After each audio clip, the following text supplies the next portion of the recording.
So as Michael was saying, like introducing us the first time around, we are writers who live and readers who live here in Fairfax, and we've been looking for something like this to exist for a while, and it has always surprised us with this really cool downtown city and George Mason, just like a 14-minute walk away, that there hasn't been more of it already. Oh, blue!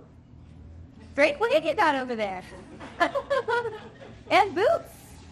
Fashion icon. Anyone wants tip on boots? Oh yeah, you want to show off those boots? Oh, That's sweetheart.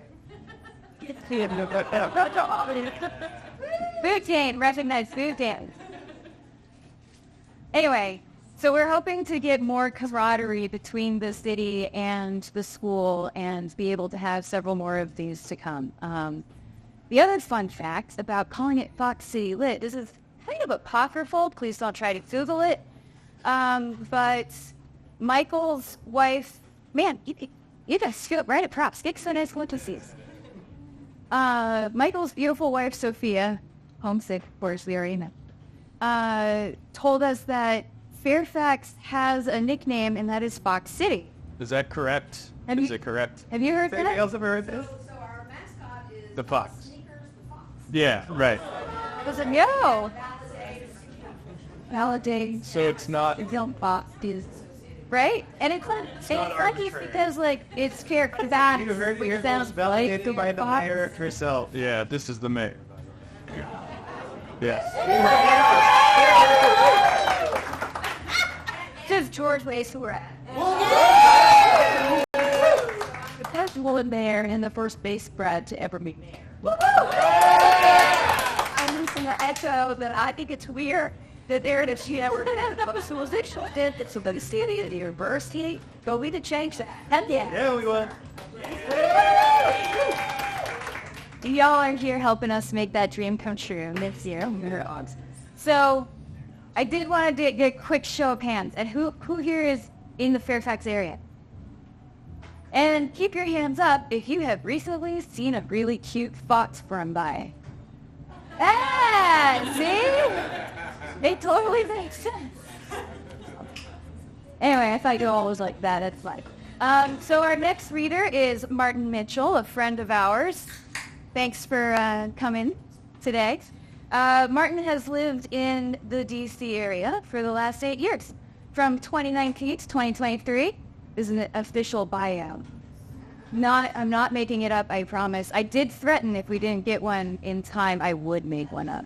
But no. From 2019 to 2023, he served as managing editor on the online poetry anthology Poetry Daily. Damn! That's very impressive. Oh, I do what I can. His writing has appeared in the Three Penny Review, Sultry and Liar, Time Out New York, and elsewhere.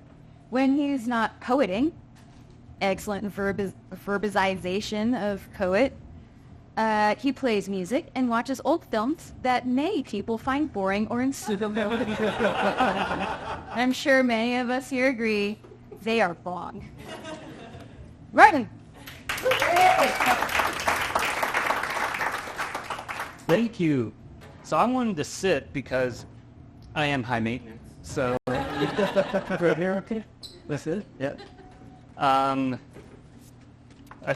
Well, first, Erica, Billy, Michael, thank you so much for this. I lived in Fairfax for 4 years, and this is the kind of thing that I always wanted in this neighborhood. We have so many, like such a rich literary culture here that it's great to add to that, so thanks all. So I thought, in keeping with that theme, I would actually read poems that I wrote while I was in Fairfax. They were written at Roberts and Braddock, just on the southeast corner of Mason's campus in the house I lived in. So I'll read some of those, and then I'll end with some new work. So let's see, what am I starting with? I'll start off with this one, which is describing somewhere in Fairfax. And it's called Night Walk with Unsustainable Economic Growth. I don't know about that. So it's an upper, All right. Nightwalk of Unsustainable Economic Growth. Beyond Earth's curve, satellites ping faster than bird call. And the smeared sky, what color exactly can we call it? A cell tower on the ridge blinks its red light. A late flight to Dulles glides above the suburban street, named for an invasive shrub. The newly settled asphalt covers a fiber optic print. If I pause for a moment, I can almost feel the data pass beneath my feet. That's that one. It's one of those I probably never would have read anywhere. It didn't make the cut, so, but it's good for this. It would work in Loudoun County, too. Yes. And I think in my mind it was a Loudoun-esque, Fairfax bridge there, so trying to bring communities together. This next poem is, it's after the poet Ovid. He was a Roman poet, and when there's a political change in Rome, he was exiled. So it's about him in exile, and it's called Ovid in Exiles. His bones ached year-round from the salt-cold wind. Alone and undisturbed, he wrote and walked and stared at pewter water. And what could he say except that punishment is both precise and encompassing, like rain? He dreamt of heat and Rome and broad leaves moving still air. No one spoke his language. Each day he wrote letters to himself and to his enemies.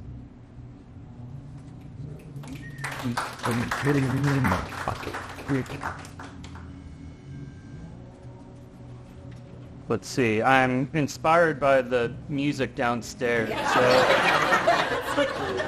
already, yeah. Yeah. Next time that you Neil Diamond, Yeah. this is what kind of cultural lead we want that he presents. Yeah. Well, this one is about Hank Williams, the old country singer. And it's called Pantoum for the Drifting Cowboy. And a pantoum is a Malaysian poetic form where every other line repeats. So you're going to hear a lot of echo in this one. Pantoum for the Drifting Cowboy. He died in the back seat of a Cadillac, riding down a dark road in West Virginia. It was the first night of the new year, and he was far from home. On a dark road in West Virginia, a drunk man died staring out a car window. He was far from home, although for him the highway too was a kind of home. He died staring out a car window. Traffic was light. The tires hummed. The highway was a kind of home for him, and he let himself dream. Traffic was light. The tires hummed. He dreamed of trains, saddle soap, dogwoods. He drifted deeper into the dream as stars shone above the silver maples. Trains again, his father's saddle soap, the dogwoods of Alabama. He could not wait, even if he tried. Stars shone above the silver maples. Unfinished lyrics fell from his hand. He could not wake, even if he tried. Oncoming headlights clarified his face in flashes. The unfinished lyrics fell to the floor. His driver turned the radio dial. It would be a long while yet. Oncoming headlights clarified a simple fact. There would be no more song. It was a long drive yet, and he was far from home on the first night of the new year.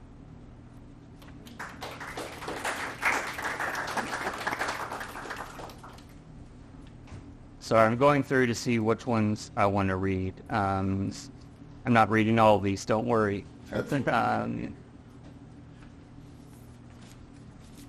So I'm originally from Los Angeles. I've been out here about 8 years. And this is about the year I was born. It's called Landscape with 20 Generations of Industrial Activity. another upper. Yeah, I mean, you've seen the theme here, you know, but all right, landscape. A year after Chernobyl, and I'm born with a bum heart in West LA, 6:33 p.m., traffic all night on the 10. My mother craves a smoke. Headlights cross the hospital wall. A 737 roars overhead. Acid rain flattens the face of the Sphinx. My father works OT and weekend, testing satellites in vacuum chambers.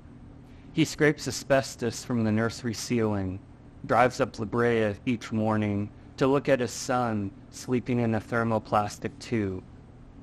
Voyager glides through the cosmic dark. The terrestrial air thickens with particulates.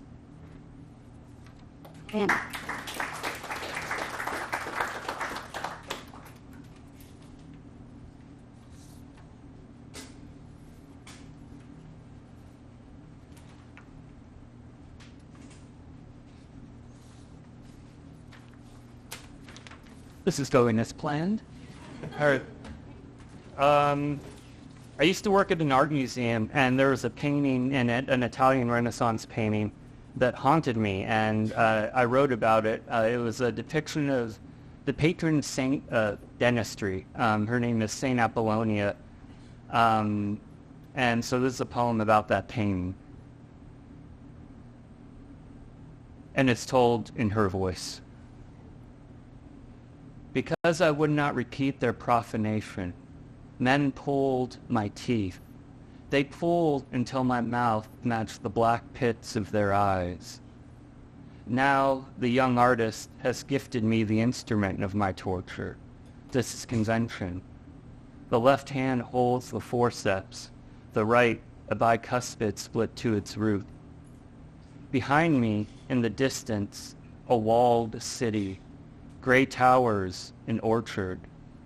The gates to the city are open. People pass through the portal, peasants maybe, hoping to pick a few last apples from the thinned trees.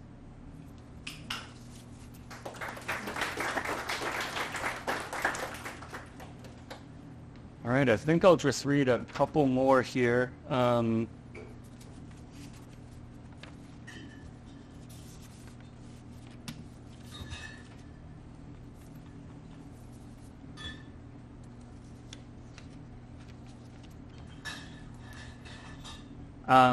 A few years ago, my dad had a really bad diagnosis, and we all thought he was going to pass away very quickly.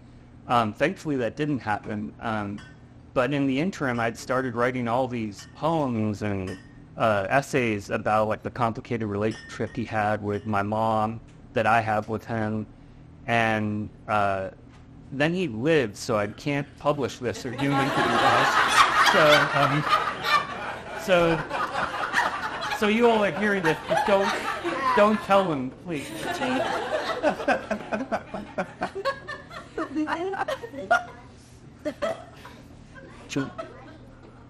All right, this is called a testament. The miles we trudged through hot sun, my brother and I, just so our father could purchase bits of chrome trim stamped out in some long-shuttered Midwestern factory. He'd thumb the dulled steel for a time, then hoard the parts in a walkway beside the house. The boxes stacked so high, my mother couldn't see through the bedroom window.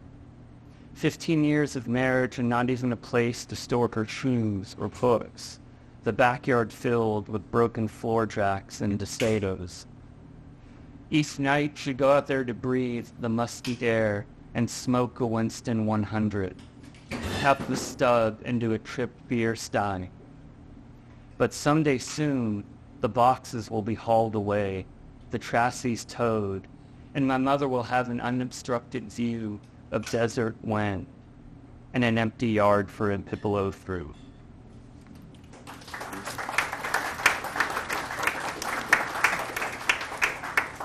All right, and I have one more poem. I'm just going to find it right here. It's one that I wrote a couple days ago, so it's brand spanking new. I know I printed it. Here it is.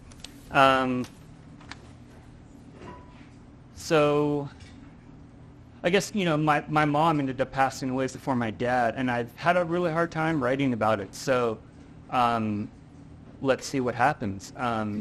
This is after the poet Rainer Marie Rilke. He wrote, the famous book, Letters to a Young Poet. And one of his directives to the young poet is, write about what your everyday life has to offer, describe your sorrows and longings, and use objects from your dreams and from your memory.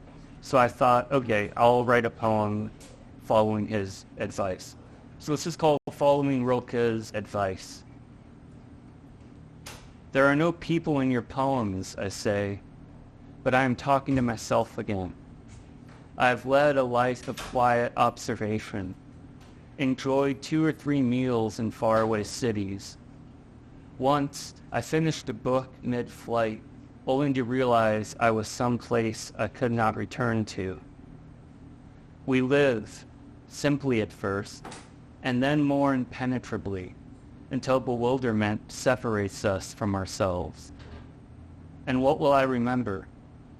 A year of ill health, indistinct afternoons, my mother in a nearby room singing a song from her childhood.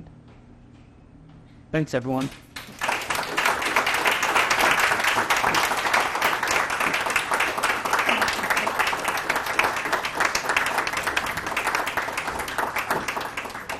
Thank you. That was beautiful. And I always appreciate how heartfelt poetry can be. Whenever I write poems, they tend to be fairly divorced from real emotion and become overly intellectual.